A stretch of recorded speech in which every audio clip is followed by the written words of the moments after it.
저는 베세다라고 하는 지역에서 한 맹인을 고치시는 기적입니다. 이 베세다라고 하는 뜻은 어부의 집, 어부의 집이라는 뜻이에요. 베드로와 빌립과 안드레가 이곳이 고향입니다. 예수님께서 이곳에서 많은 기적을 행했지만 회개하고 돌아오지 않아서 예수님이 한탄한 곳이기도 하고 그래요. 마태복음 11장 21절 함께 봉독합니다.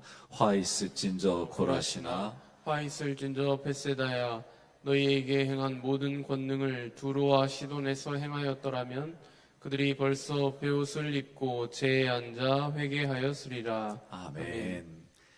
고라시나고 벳세다 여기에서 기적을 많이 보여주었지만 이들은 회개하지 않았다는 거예요. 오히려 이방 지역 두로와 시돈에서 그만큼 베풀었으면 사람들이 회개하고 돌아와겠다 그렇게 말할 정도로 여기서 한 맹인은 벳세다에 있는 완악한 자들을 상징하는 거예요. 그들은 웬만큼에서는 변하지 않습니다. 특별히 맹인은 깨닫지 못하고 영적으로 안개와 같이 헤매는 이들을 상징하는 거예요. 예수님은 이 기적을 통해서 누구에게 보여주려고 하냐면 제자들에게 보여주려고 하는 거예요. 왜냐하면 지금 제자들의 상태는 눈은 떴지만 영으로는 맹인과 같은 그런 사람들이에요. 그러니 예수님은 오히려 지금의 기적을 통해서 누구에게 제자들에게 믿음을 심어주고 믿음을 통해 역사할 수 있도록 일할 수 있도록 예수님의 배려입니다. 22절 벳세다 이름의 사람들이 맹인 한 사람을 데리고 예수께 나와 손대시기를 구하거늘. 이 데리고라는 단어를 쓴 거는 재물을 바친다라는 개념의 그런 단어를 썼어요. 손대시기를 이 하프토쿠마이는 구하는 거예요. 뭘 구하냐면 많은 사람들이 예수님에게 누구를 데리고 가냐면 맹인 한 사람을 데리고 왔어요. 그래서 지금까지 보여주신 대로 이 맹인을 고쳐주시기를 원했어요. 그런데 여기서는 다른 데서는 분위기가 달랐어요. 여기하고는 어떤 분위기가 다르냐면 단지 예수님께 기적을 요구하는 거예요. 예수님을 믿고 그 예수님이 나의 주님입니다. 그리스도입니다. 나에게 살아계신 하나님의 아들입니다. 이런 개념보다는 지금 마가복음 8장 전체 1절부터 보면은 앞부분에 어떤 기적이 있었냐면 칠병이어의 기적이 있었어요.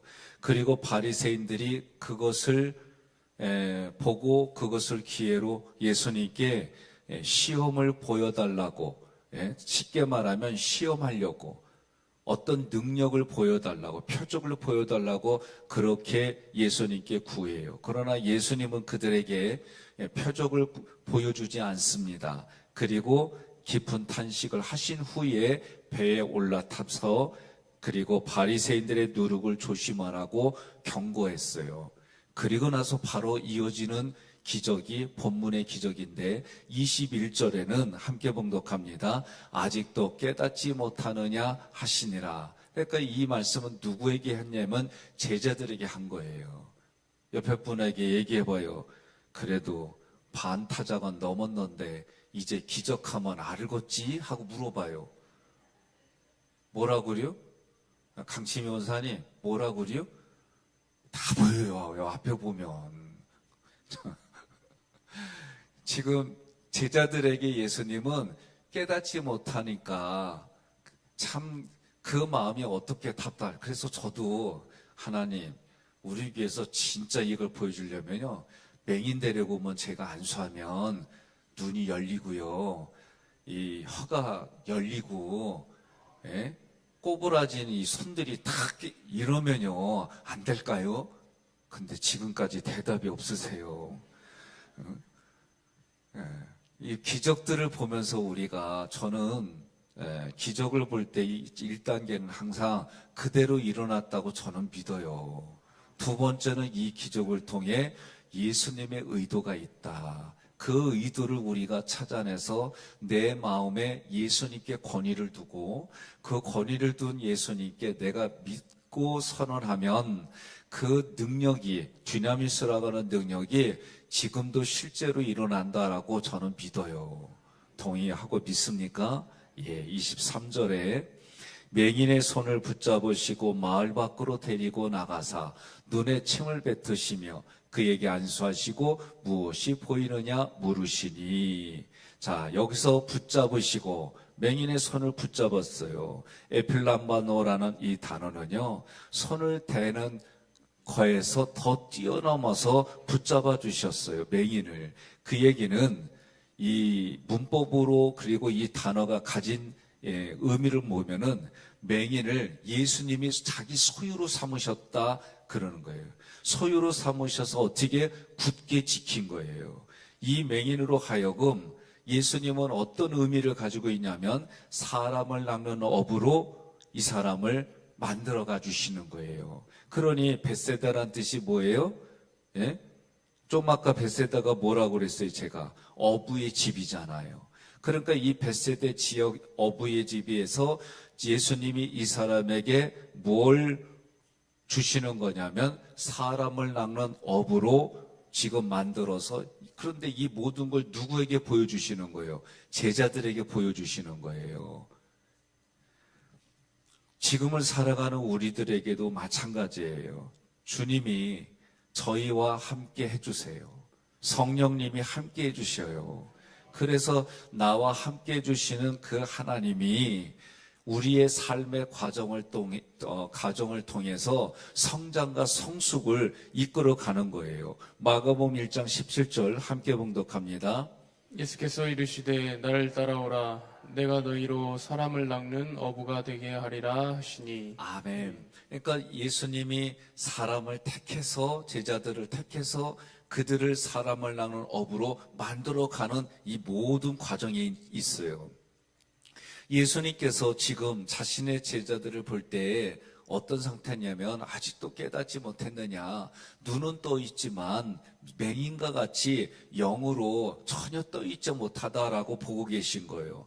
예수님이 이 맹인에게 행하신 것처럼 제자들에게 그렇게 이러한 사건의 의도대로 그들을 만들어 가시겠다. 현재 제자들은 눈을 뜬 맹인이지만 후에는 사람을 낚는 어부가 되게 하시겠다. 그런 의지가 있는 거예요. 왜냐하면 이 구절, 지금 본문의 구절 후에 27절부터 29절에 보면 빌립보 가이사라야 지역에서 예수님이 제자들에게 묻는 거예요. 너희들은 나를 누구로 하느냐? 그때 베드로가 주는 그리스도시요 살아계신 하나님의 아들입니다라고 고백하는 거예요. 그러니 사람을 낚는 어부는 예수를 그리스도로 고백하고 예수를 살아계신 하나님의 아들로 고백하는 게 누구요? 어부예요. 옆에 분한테 그래요. 어부 자격증 땄습니다. 그래요. 예? 지금 사람을 낚는 어부의 특징이 뭐냐? 그것을 가르쳐주고 심어주고 그 말씀 안에서 이 땅을 살아가게 해주는 거예요. 맹인을 데리고 나가서, 이 ekpe로는 메고 나가다, 인도하다라는 뜻이 있어요. 그러니 마을 밖으로 데리고 나갔다는 것은 다른 말로 말하면은요, 책망받을 자리에서 이끄셨다, 그런 뜻이 되는 거예요. 왜 그러느냐? 마태복음 11장 20절 다시 함께 봉독합니다. 예수께서 권능을 가장 많이 행하신 고을들이 회개하지 아니하므로 그때에 책망하시되. 아멘. 그러니까 지금 예수님은 뒤쪽에 가보면 그 마을로 들어가지 말라고 그래요. 집으로 돌아가라고 그래요. 우리가 지금까지 보면은 막 여기저기 다니면서 예수님께 이렇게 제가 고침을 받았습니다. 예수가 하나님의 아들입니다. 막 이러는데 특별히 여기에서는 그렇게 말씀하는 이유가 뭐냐? 그곳에서 너무나도 많이 기적을 행했어도 돌아온 사람들이 거의 없는 거예요. 심령이 너무나도 완악한 거예요. 예수가 맹인의 눈에 침을 뱉으시며, 참 이런 거 나올 때마다 좀 민망해. 이건 제 생각이에요. 이 당시나 지금도 침을 뱉으면, 얼굴에 침 뱉으면 아유 로얄 젤리 이러면서 그거 빨아먹는 사람이 있시요? 침 뱉으면 아우 더러 막 이 요새는 말이죠. 손주 손녀가 와가지고 과자 사주고 뭐 하는 것도 쉬운 얘기가 아니디요. 우리는 아직 괜찮아요? 예. 뭐 얘기 들어보니까 그거 이렇게 주려면 일단 며느리한테 허락을 받아야 되고 안 된다 그러면 못 한디야. 그거 강행했다가는 안 온디야. 나 참 아직 제가 할아버지가 안 돼서 이거 모르겠는데 나 요새 생각 많이 뜯어 고쳐요. 응? 지금 당시나 그 당시에도 침을 뱉는 이런 행위는요, 모욕을 주는 행위죠. 그런데 예수님도 그렇게 침을, 여기서는요, 앞부분에서 에바다에서 열려라 할 때는 손에 침을 뱉어서 그의 혀에 댔고요. 그리고 실로암에서는 땅에 침을 뱉어서 진흙을 이겨가지고 눈에 발라줬어요. 그러려면, 근데 오늘 본문에서 침을 진짜 하고 뱉는 거예요. 한번 옆 사람 둘이 짝을 져가지고 침을 한번 팍 뱉어보세요. 이건 못이야 하라고 그래도. 예? 그런데 이게 그러면 어떻게 이해해야 되냐면 구약의 말씀을 이해해야 돼요. 민수기 12장 13절로 14절 함께 봉독합니다. 모세가 여호와께 부르짖어 이르되 하나님이여 원하건대 그를 고쳐 주옵소서. 여호와께서 모세에게 이르시되 그의 아버지가 그의 얼굴에 침을 뱉었을지라도 그가 이레 동안 부끄러워하지 않겠느냐. 그런즉 그를 진영 밖에 이레 동안 가두고 그 후에 돌아오게 할지니라 하시니. 아멘. 아멘. 지금 미리암이 모세를 비방했어요. 구스 여자, 흑인 여자를 아내로 취한 것을 율법을 가지고 아주 비방을 겁나게 했어요. 그러자 하나님께서 그 당시 율법으로는 맞는데도 불구하고 미리암에게 나병이 걸리게 해요. 그러면 그 당시에 나병은 뭐요? 하나님께 저주받는 거예요. 이 모습을 어떻게 표현한 거냐면 민수기에서 아버지가 딸의 얼굴에 침을 뱉은 모습으로 비유한 거예요. 그러면 그 모습이 7일 동안 모욕을 당한 거예요. 그러나 7일 후에 진영 안으로 데리고 들어온단 말이죠. 왜? 깨끗이 나은 거. 그러니까 아버지가 딸의 얼굴에 침을 뱉은 것은 결론적으로 뭐예요? 치유해 주시려고 그렇게 했다 그 얘기요. 겉으로 볼 때는 저주받은 거지만 그 저주받은 미리암이 그래서 어떻게 해요? 진영 밖으로 나가야 돼요. 진영 밖으로 나갔다는 얘기는 하나님과 단절되고 정말 수치스러운 시간인 거예요, 그게.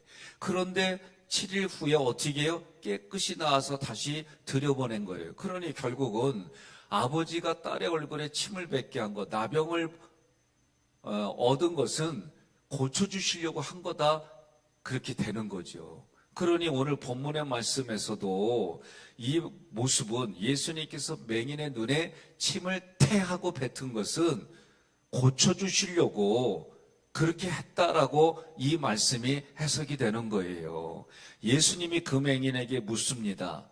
육체의 눈에 무엇이 보이느냐? 그러자 24절 함께 봉독합니다. 쳐다보며 이르되 사람들이 보이나이다. 나무 같은 것들이 걸어가는 것을 보나이다 하거늘. 아멘. 예수님의 질문에 맹인이 눈을 뜨면서 육체의 눈에 보이긴 보이는데 사람이 나무와 같습니다. 그렇게 표현해요. 그러자 예수님이 다시 안수해 주세요. 그리고 말씀 함께 봉독합니다. 그가 주목하여 보더니 나아서 모든 것을 밝히 보는지라. 아멘. 앞부분에서 예수님이 물을 때에 눈에 뭐가 보이느냐라고 질문해요. 그때 눈에 보이냐라고 하는 것은 육체의 눈, 그래서 블레포라는 단어가 쓰였어요. 그런데 25절에서는 다시 안수했을 때 주목하여 보다, 이때의 단어는 디아블레포예요.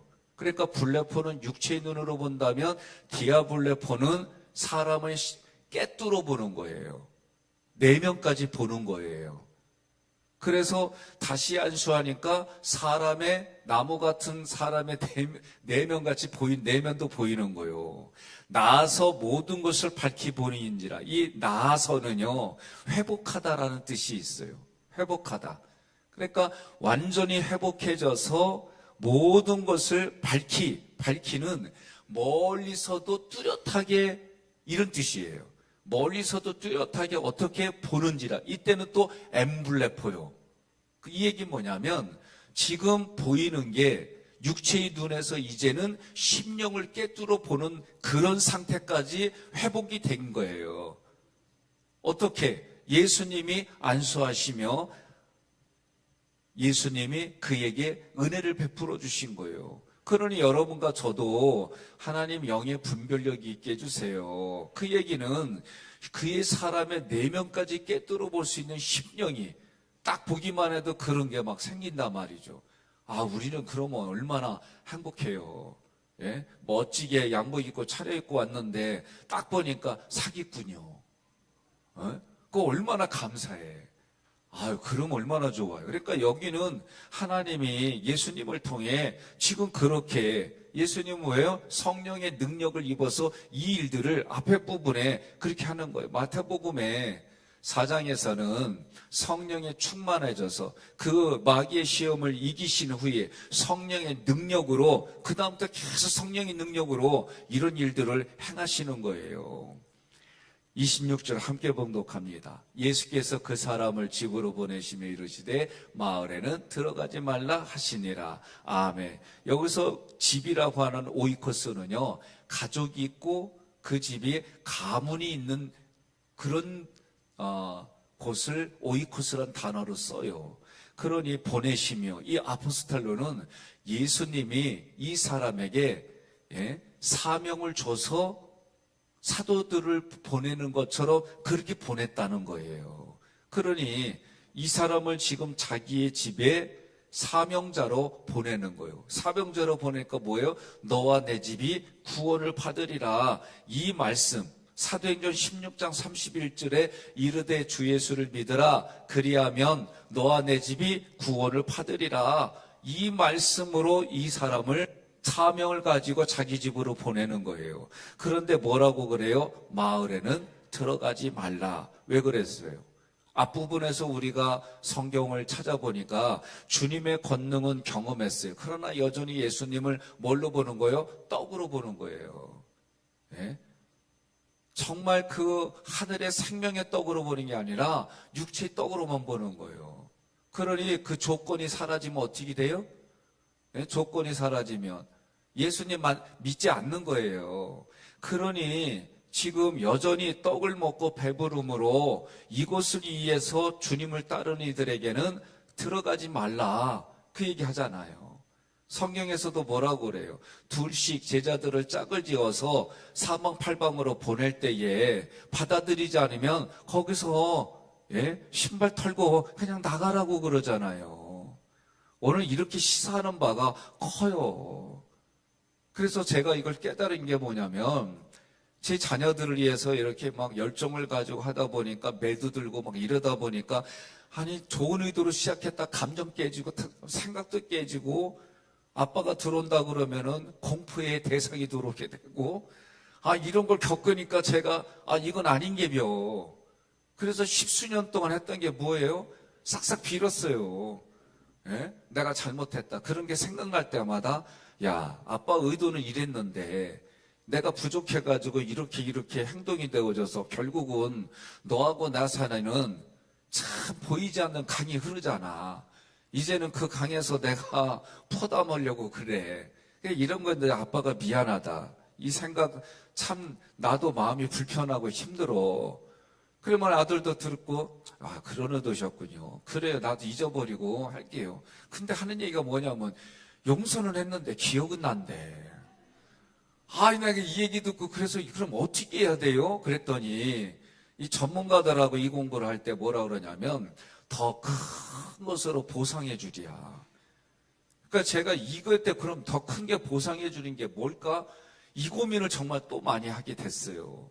그러면 더 큰 보상이 뭐냐? 생각지 않게 물질이 됐든 뭐가 됐든 생각지 않게 얘가 생각하는 것 이상으로 하는 거예요. 이게 사람과의 관계 속에 그 마음에 아픔을 치유해주는 모습이에요. 근데 성경은 뭐라고 그래요? 이미 레위기를 공부할 때 다른 사람들에게 어떻게 뭔가 피해를 봤으면 예수님은, 오늘날은 예수님은 이 당시에 레위기 줄 때 하나님은 뭐라고 그래? 5분의 1, 20%를 더해서 자원해서 주라는 거예요. 피해를 보상을, 그 보상한 것에 더 20%를 얹어서 주라는 거예요. 그렇게 안 하면 어떻게 해요? 더 크게 하나님이 경제적인 출혈이 있게 하시겠다고 그랬어요. 그러니 오늘 우리가 이 말씀을 통해서 그런 분별력이 없으면 힘든 인생을 사는 거예요. 오늘 저는 여러분들의 믿음의 덕에 지식의 절제의 경건에 형제의 사랑을 더하기를 원하노라. 이 말씀 속에서는 오늘 25절에 있었던 보다라는 단어만 봐도 육체의 눈으로만 보는 게 아니라 그 육체의 눈이 영의 눈이 뜨여져서 사람의 심령까지 꿰뚫어 보는 그런 은혜가 여러분의 삶에 넘치기를 주님의 이름으로 권면합니다. 그러니 마을에 들어가지 말라, 이 이야기는 책망받을 자리로 들어가지 말라는 거예요. 아무리 그걸 보여주고 얘기해도 안 된다는 거예요. 그러니 오늘 우리가 살아가는 삶에도 마찬가지예요. 그 사람의 교회에서 직분이 뭐가 됐든, 사회에서 그 사람의 신분이 뭐가 됐든, 오늘 이런 유들이 너무 많기 때문에 여러분과 저는요, 하나님이 주시는 은혜와 하나님이 주시는 지각이 아니고서는 이 땅에 분별력이 없이 살다 보면은 그것 때문에 너무 힘든 인생들을 살아가게 돼 있어요. 집으로 보내시는 이유는 다른 게 아니에요. 제자들에게 자기 백성을 보내는 비유예요. 예수님 뭐라고 그래요?